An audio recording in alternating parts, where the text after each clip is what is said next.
pergunakanlah otoritas sebagai orang percaya.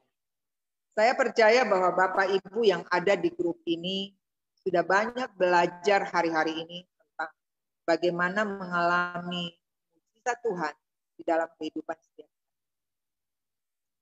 Dan hari ini saya ingin berbagi lagi bagaimana kita mempergunakan otoritas sebagai orang percaya yang sedang hidup di dalam dunia yang berubah dalam banyak hal. Nah, kalau bicara tentang otoritas, sebenarnya itu berbicara tentang wewenang. Ya. Otoritas itu pengertiannya adalah kuasa, hak, dan di dalam otoritas itu ada kepatuhan. Ya. Jadi sebagai orang percaya, sebagai orang yang beriman kepada Yesus Kristus, kita tahu bahwa Tuhan kita, dia punya otoritas, dia punya kuasa, dia berdaulat, dan kita sebagai ciptaannya wajib tunduk dan taat kepadanya. Katakan amin. Jadi di dalam otoritas itu ada kata tunduk bagi kita dan juga taat. Nah, kalau dikatakan tunduk, artinya kita menerima, kita menghormati otoritas Tuhan sebagai Tuhan yang berdaulat, Tuhan pencipta alam semesta, Tuhan yang menciptakan saudara dan saya. Amin. Kemudian ada kata taat, artinya kita siap untuk melakukan perintahnya Tuhan. Nah, itu otoritas. Amin, Bapak Ibu. Dalam keluarga ada di orang tua, ada di imam di dalam sebuah keluarga. Ya. Dan sebagai anak kita harus tunduk, kita harus taat kepada orang tua. Sama seperti jemaat yang tunduk dan taat kepada Tuhan atau kepada firman. Amin. Nah, Yohanes 1 ayat 12 berkata, tetapi semua orang yang menerimanya diberinya kuasa supaya menjadi anak-anak Tuhan, yaitu mereka yang percaya padanya. Coba kita lihat ayat ini. 1 ayat 12.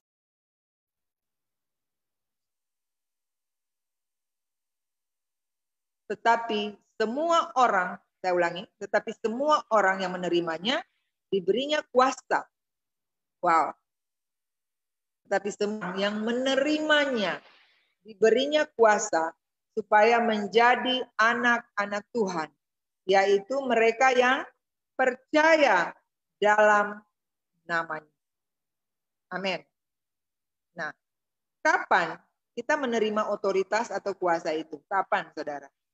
Ketika kita menerima Yesus, saat itu juga Roh Kudus, rohnya ada di dalam saudara dan saya. Katakan amin. Jadi kapan kita menerima dari Tuhan? Kapan kita menerima kuasa dari Tuhan itu?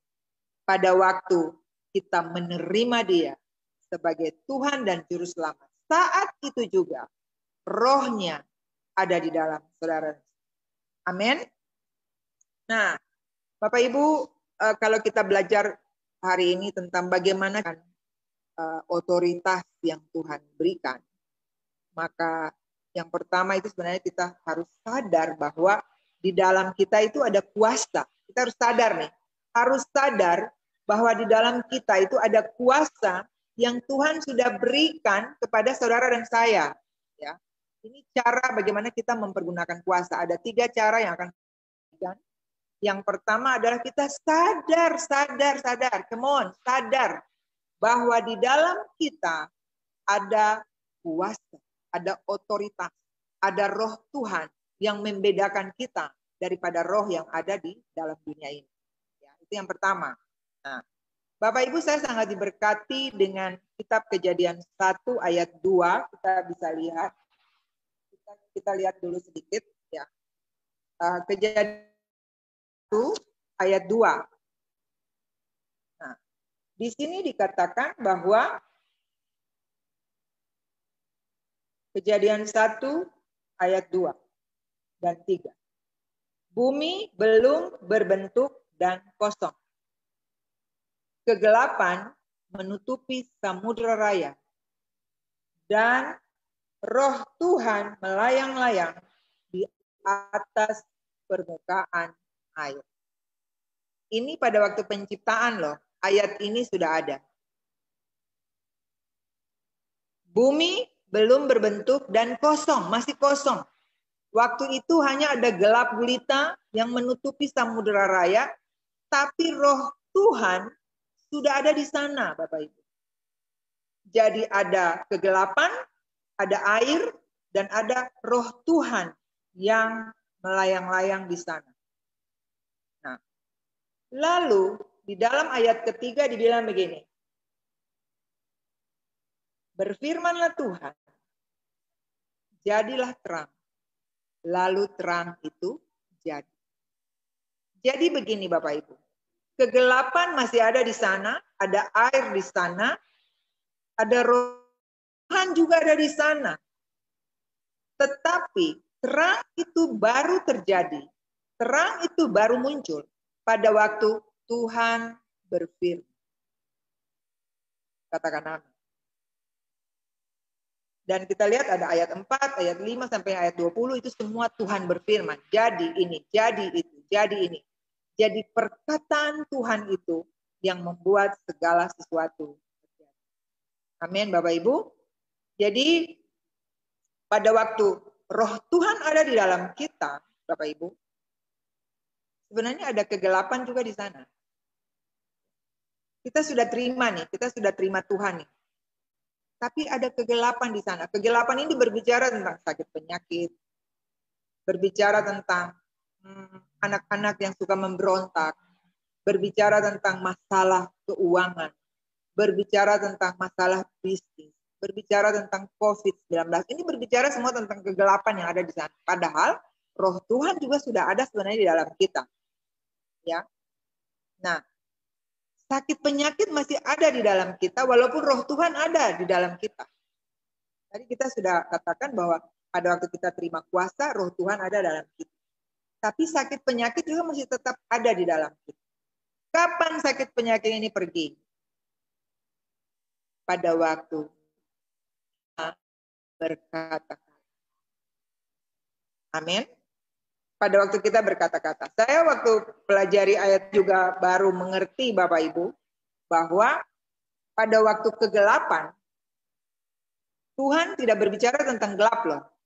Tuhan lalu berbicara tentang jadilah terang. Jadi kalau kita sakit, aduh kok saya masih sakit ya, aduh tulang saya masih sakit ya, aduh kepala saya masih sakit. Maka sakit itu akan tetap ada di sana. Sakit itu akan pergi pada waktu bisa berkata-kata bahwa saya sudah sembuh. Saya sudah sembuh. Ketika ada masalah keuangan yang terjadi dalam hidup saya katakan, Tuhan sudah berikan jalan keluar untuk saya. Hari ini saya begini.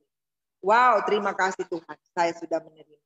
Jadi, ternyata kalau kita sedang mengalami sesuatu, kita jangan berbicara tentang, misalnya seperti tadi sakit penyakit. Kita jangan bicara tentang sakit penyakit, tapi kita bicara tentang kesembuhan. Katakan amin. Kita bicara tentang kesembuhan. Pada waktu kegelapan, Tuhan bicara langsung tentang terang, maka terang itu pun jadi. Amin, Bapak Ibu. Nah, hari ini kita mau lihat bahwa kemarin saya juga dengar kesaksian dari ibu-ibu di grup Zoom ini, bagaimana dengan mereka memperkatakan sesuatu. Dan Tuhan melakukannya. Dahsyat ya, sebuah perkataan itu. Jadi di dalam mulut kita ini ada kuasa yang sangat dahsyat. Amin. Nah, saya kasih contoh satu nih Bapak Ibu.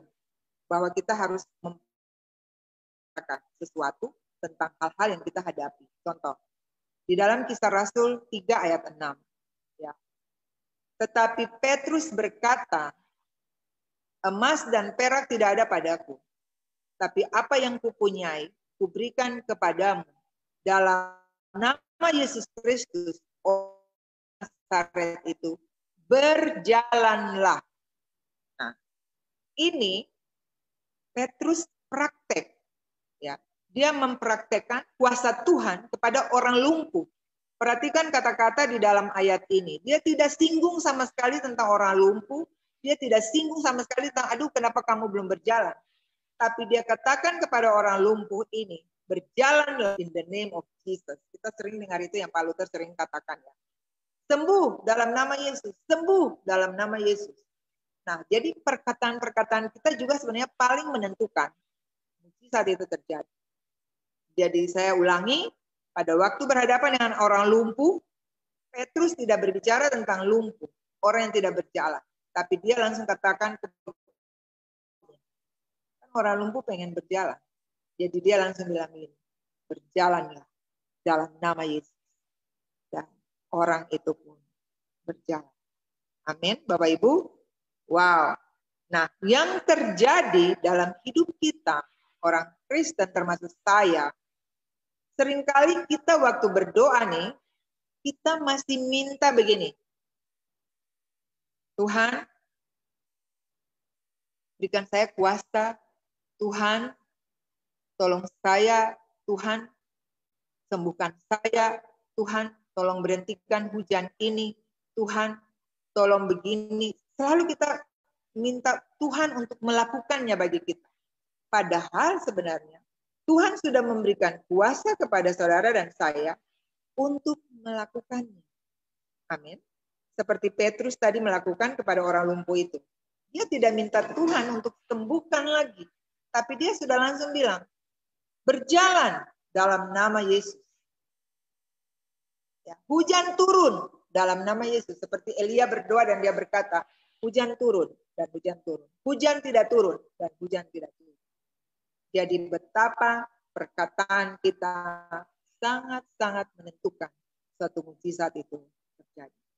Jadi jangan lagi kita berkata, Tuhan tolong usir setan ini dari rumah saya lagi. Wow, ada setan di rumah saya. Ya, Tuhan, saya minta hentikan hujan ini. Sudah tidak waktunya untuk kita melakukan seperti itu. Karena pada waktu kita berkata seperti itu, kita sedang memerintahkan Tuhan untuk melakukan hal-hal yang sebenarnya Tuhan sudah kasih kuasa. Tuhan perintahkan saudara dan saya untuk melakukannya. Tapi kita balik suruh Tuhan untuk melakukan bagi kita. Nah, Matius 10 ayat 8 berkata, sembuhkanlah orang sakit. Ini perintah loh. Sembuhkanlah orang mati, orang kusta, usirlah setan-setan. Kamu telah memperolehnya cuma-cuma. Karena itu, berikanlah pula dengan cuma-cuma. Jadi, dengan kuasa Tuhan yang ada pada saudara dan saya, kita diberikan kemampuan untuk melakukan semua itu. Semua yang mana? Sembuhkan orang sakit, bangkitkan orang mati, tahirkan orang kusta, usir setan-setan.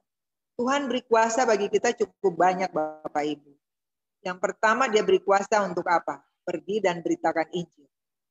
Ketahui Tuhan menyertai kamu dan Tuhan memberi kuasa kepada kita untuk apa? Seperti tadi, sembuhkan orang sakit. Bahkan menginjak ular dan jengking. Bahkan untuk menahan kuasa musuh. Tuhan memberikan semua itu. Tapi kita seringkali tidak menyadari bahwa kuasa itu tidak ada di dalam kita. Nah, hari ini, mari pastikan bahwa kita semua yang hadir, yang mendengarkan firman Tuhan di sore hari ini, kita sadar bahwa kuasa itu ada di dalam kita. Dan kuasa itu bisa terjadi, mujizat itu bisa terjadi ketika kita mendemonstrasikan, ketika kita memperkatakan, maka saudara akan melihat hal itu terjadi dalam hidup saudara. Amin.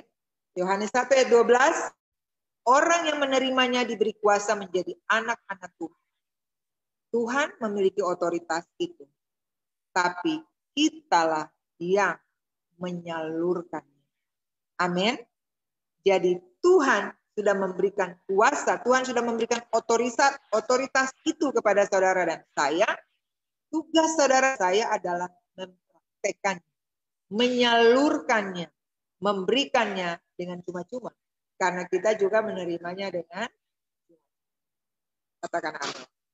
Jadi Bapak Ibu, kalau kita bicara tentang bagaimana cara mempergunakan otoritas, tadi yang pertama sadar bahwa otoritas atau kuasa itu ada dalam kita. Dan kedua kita bisa memperkatakan sembuh, kita bisa berkatakan bangkit, kita bisa berkatakan berjalan. Kenapa bisa? Karena ini faktor yang kedua, ada firman Tuhan di dalam saudara. Mazmur 127 ayat 5 berkata, berbahagialah mereka yang telah mengisi tabung panahnya dengan semua itu. Tabung panah di tangan seorang pahlawan itu kan, kalau seorang pahlawan, dia punya panah-panah, di bagian belakang itu kan ada tabung. Tabung itu isinya anak-anak panah bagi seorang pahlawan. Ketika dia bertemu musuh, maka dia ambil anak panah itu dan dia bidikan pada musuh-musuh. Nah, anak panah bagi saudara dan saya adalah firman Tuhan.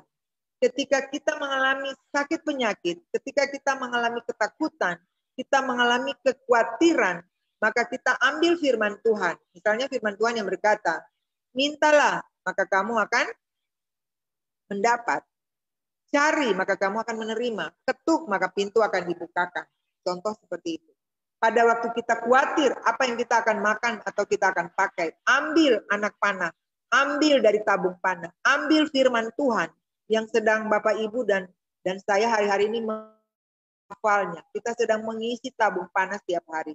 Saya sangat bangga dengan Bapak Ibu yang ada di grup menghafal firman Tuhan, karena tanpa disadari, Bapak Ibu telah mengisi tabung panah untuk berhadapan dengan para lawan-lawan kita, para musuh kita.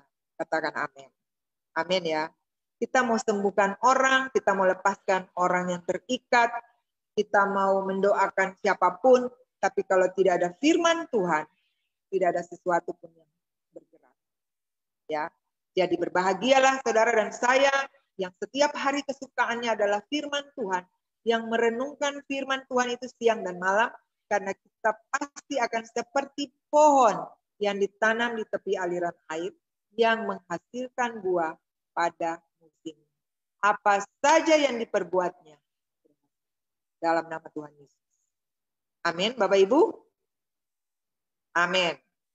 Dan hari ini saya juga mau kasih lihat beberapa. Jadi hari ini kita lebih kepada contoh-contoh yang praktis untuk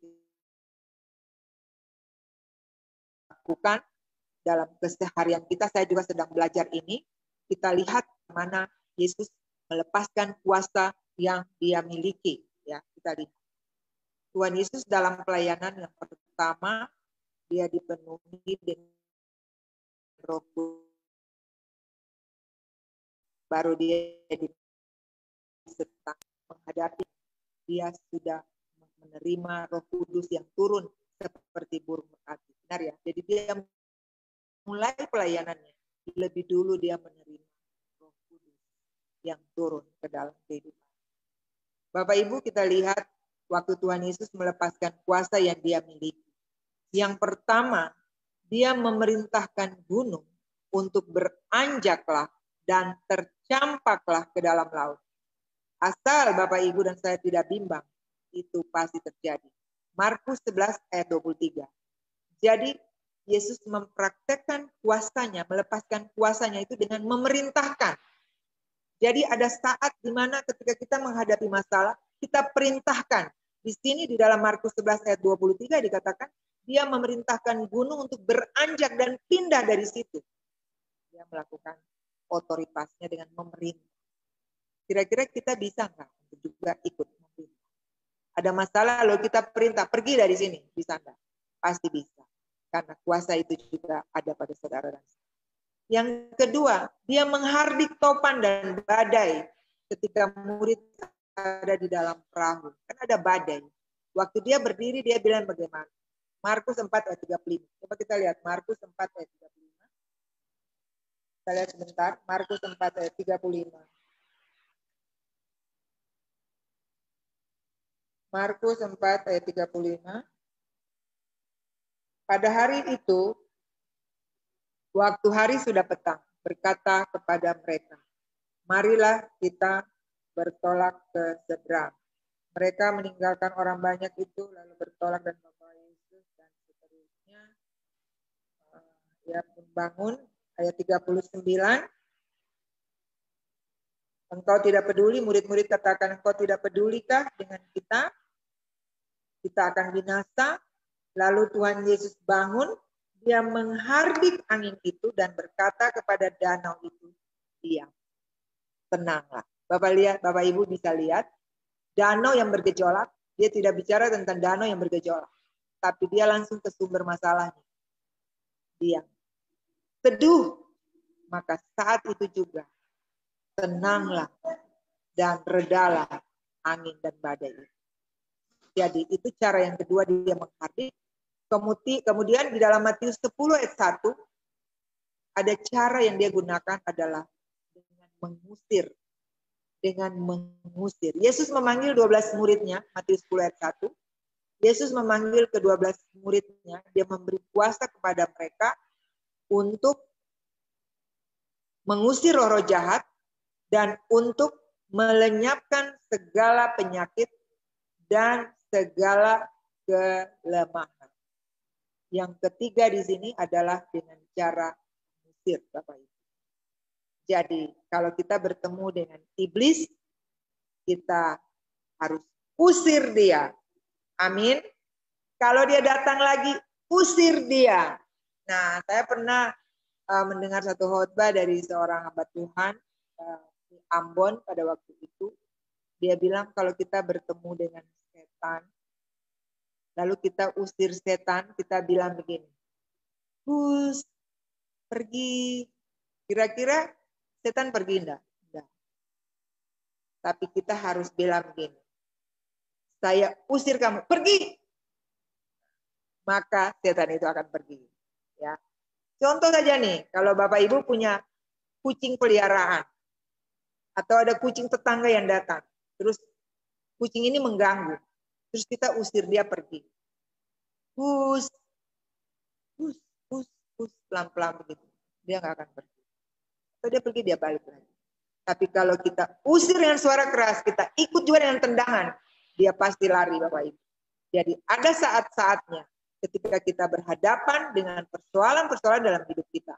Tuhan Yesus memberikan beberapa contoh. Pertama, dia menghardik. Yang kedua apa? Dia perintahkan. Dan yang ketiga, dia usir. Ya. Dan ini hal-hal yang sebenarnya kita juga bisa mempraktekkan dalam kita di keseharian. Amin. Yakin selalu bahwa kuasa itu ada di dalam kita. Dan sesuatu bisa berubah bila kita menghidupkannya dengan perkataan. Bapak Ibu, hidup dan mati dikuasai dengan ini. Kita harus menjaga perkataan kita sehingga yang keluar hanyalah firman Tuhan. Perkataan-perkataan yang membangun orang. Perkataan-perkataan yang memberkati orang lain. Karena tidak mungkin dari satu mulut, ada mulut yang keluar suka maki-maki orang, suka gosip orang, tapi kemudian mendoakan orang. Ini tidak bisa. Kalau memang mulut kita dipakai untuk mendoakan orang lain, untuk memberkati orang lain, untuk memberitakan firman, bercerita hal-hal yang positif, lakukan ini. Sehingga apapun yang kita minta, Tuhan melakukannya bagi saudara dan saya. Amin. Nah, Bapak Ibu, kita harus sangat berhati-hati dengan perkataan kita. Dan bila kita melepaskan kuasa atau otoritas yang sudah kita terima, kita melakukannya dengan cara yang tepat. Ya, misalnya, kalau menghadapi kegelapan, kita langsung pada masalahnya, jadilah terang. Kalau berhadapan dengan sakit penyakit, kita langsung katakan, sembuhkan. Amin. Dan ada instrumen-instrumen yang Tuhan kasih bagi saudara dan saya. Seperti nama Yesus, darah Yesus berkuasa. Nah, itu instrumen-instrumen loh yang Tuhan kasih. Malaikat juga akan membantu saudara dan saya di dalam pelayanan kita. Saya beberapa kali, Bapak Ibu, ini sedikit kesaksian. Saya beberapa kali melayani juga ada teman yang mengalami kerasukan lah seperti itu ya. Nah, pada waktu itu tetangga-tetangga ada beberapa orang yang datang dan mereka langsung memeluk anak muda ini. Tapi waktu dia melakukan satu gerakan saja, itu orang-orang yang pegang dia itu semua bisa terpental jauh. Bisa seperti itu. Dia memberontak di dalam rumah itu, Bapak Ibu. Dia pakai semua cara, dia pukul tetangga. Dan hari itu saya juga sempat kewalahan dengan orang itu. Dan pada waktu saya saya tidak tahu lagi untuk bagaimana menghadapi dia waktu itu, karena waktu itu saya juga belum terlalu belajar banyak tentang hal-hal seperti ini. Tapi karena pada waktu itu Roh Kudus bilang, ini proyek untuk kamu. Jadi kamu harus hadapi orang. Dan pada waktu itu saya langsung bilang, malaikat bantu saya. Saya ikat orang ini, dia tidak akan keluar dari tempat ini. Bapak Ibu, dan itu terjadi. Anak itu dia tidak keluar dari ring yang pada waktu itu saya garis. Tetap ada di sana. Dan itulah pelayanan malaikat. Instrumen yang Tuhan kasih untuk kita lengkap, Bapak Ibu. Jadi ada saat-saat kita juga bisa mempergunakan mereka untuk membantu kita. Amin, Bapak Ibu. Ingat bahwa roh yang ada di dalam kita lebih besar daripada roh yang ada di dunia. Dalam Kristus, saudara dan saya lebih kuat, lebih besar, lebih dari pemenang. Ingat, saudara dan saya bukan korban. Ingat, kita bukan korban. Tapi kita adalah orang-orang yang lebih dari pemenang. Dan cara atau strategi yang ketiga, bagaimana mempergunakan otoritas atau kuasa Tuhan adalah dengan mempraktekkan langsung. Dari tadi saya sudah bahas bagaimana cara kita mempraktekkan, termasuk mempergunakan instrumen-instrumen yang Tuhan kasih. Seperti dalam nama Yesus sembuh, darah Yesus berkuasa, bilur-bilur Yesus menyembuhkan, malaikat ikat orang ini. Itu instrumen yang Tuhan kasih. Pergunaannya untuk kemuliaan nama Tuhan. Jadi ada 3 hal bagaimana mempraktekkan otoritas yang Tuhan kasih untuk kita. Yang pertama, sadar bahwa kita memiliki kuasa dari Tuhan. Ada roh Tuhan di dalam saudara dan saya. Kemudian yang kedua, kita harus mengisi tabung panah. Karena perkataan yang kita keluarkan adalah perkataan firman. Amin. Dan yang ketiga, kita harus praktek setiap hari. Bapak Ibu, kalau ada masalah dalam hidup Bapak Ibu hari-hari ini, praktekkan langsung. Karena saya percaya Bapak Ibu sudah sangat banyak belajar. Melalui Pak Luther, melalui Ibu Leni, hamba-hamba Tuhan yang lain, kita sudah banyak belajar. Ini waktunya untuk kita mempraktekkan otoritas yang ada pada kita. Dan ini yang terakhir, bahwa Bapak, Ibu, dan saya sedang hidup di dalam dunia yang berubah. Ada masalah-masalah. Presiden Joko Widodo berkata bahwa tantangan sebagai bangsa ini selalu ada, tetapi selalu juga ada jalan ketika kita bersatu. Bapak, Ibu, saudara yang Tuhan kasih, tantangan-tantangan hari esok, masa depan, mungkin akan lebih baik, tapi bisa juga akan lebih. Nah, persiapkan keluarga, persiapkan diri Bapak Ibu, bangun mesbah setiap hari, biarlah mesbah api Tuhan itu tetap bernyala. Sehingga apapun yang kita hadapi takut, karena yang menyertai kita lebih besar daripada yang ada di dunia. Bapak Ibu, saudara yang Tuhan kasihi, otoritas sudah ada pada saudara dan saya. Otoritas ini Tuhan sudah kasih sejak Adam dan Hawa. Tuhan kasih otoritas untuk mereka menguasai alam semesta. Yang kedua, otoritas tanpa koneksi dengan Tuhan mati.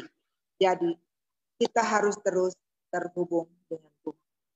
Ketika ada mujizat-mujizat yang terjadi ketika saudara dan saya mempraktikkan firman Tuhan, ingat tetap rendah hati. Karena semua mujizat yang terjadi itu datang dari Tuhan. Kita hanya alat, kita hanya mempraktekkan, tapi yang menyembuhkan kita adalah Tuhan sendiri.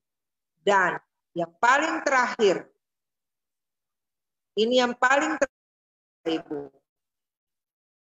Kita sedang ada di zaman akhir. Hari-hari yang akhir. Dan sangat rugi besar bila potensi terbaik, bila talenta-talenta yang Tuhan berikan untuk saudara dan saya tidak kita perlabakan atau tidak kita maksimal. Jadi hari ini saya mau bilang, maksimalkan semua potensi, maksimalkan semua talenta yang ada pada saudara dan saya. Saya kasih contoh nih, kan sayang nih, kalau misalnya kita punya uang banyak di ATM, tapi kita tidak pernah menggunakan. Sayang kan? Kita simpan.